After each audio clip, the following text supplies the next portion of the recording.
आज होता हळदी कुंकू आणि बोरहानचा कार्यक्रम. हाय, तर आज मी ठेवला होता बोरहान आणि म्हटलं हळदी कुंकू पण करून घ्यावं.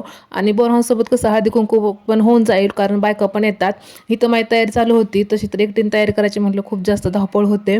पण मला शेजारच्या काकू आहेत, त्यांनी पण खूप जास्त मदत केली. आणि त्यानंतर इथं माझी तयारी ही झाली. पण आधीचं वेगळंच चालू होतं इथं, कारण त्याला फक्त फक्त चॉकलेटच खायच्या होत्या. त्यानंतर छोटीशी रांगोळी काढली होती, ती पण मुलांनी मोडून टाकली.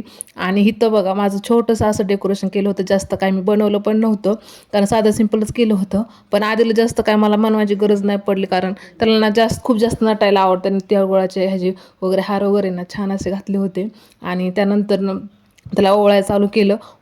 जास्त तो ओळूच देत नव्हता, कारण त्याला फक्त चॉकलेटच खायच्या होत्या. त्यामुळे तो मुलांमध्ये जाऊन बसायचं. त्यामुळे आम्ही पटकन असतं त्याचं बोरहान पण करून घेतलं. त्या डोक्यावरती लाया वगैरे ओतून घेतल्या. आणि त्यानंतर मी हळदी कुंकाचा कार्यक्रम चालू केला. तसं तर मी फर्स्ट टाईम करत होते हळदी कुंकू, पण छान असं झालं. आणि मी हळदी कुंकाचे जे करंटे असतात ना, ते घेऊन आले होते. आणि फर्स्ट टाईम असल्यामुळं थोडीशी धावपळ गडबड होऊन जाते. आणि पण छान असं माझा कार्यक्रम झाला. त्यानंतर संध्याकाळी आमच्या इथे शेजारी पण हळदी कुंकाला जाऊन आले. चला तर मग भेटूया उद्याच्या ब्लॉगमध्ये. बाय.